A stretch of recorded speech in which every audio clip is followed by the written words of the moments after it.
Good morning! So ito po ang first iPhone Mini Lady unveiling for 2025.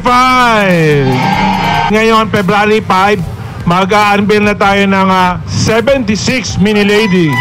Bakit niya gustong sumali sa Mini Lady? Kasi masaya daw magkaroon ng sariling luxury car, lalo na Mini Cooper convertible.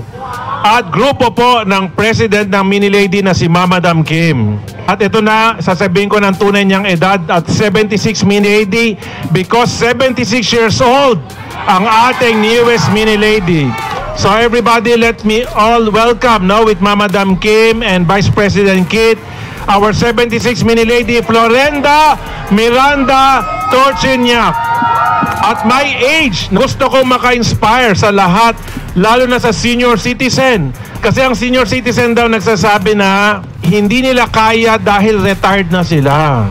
So gusto daw niya maka-inspire ng mga kabataan na kung kaya ng isang senior citizen, mas kakayanin nila. Okay, are you ready? 10,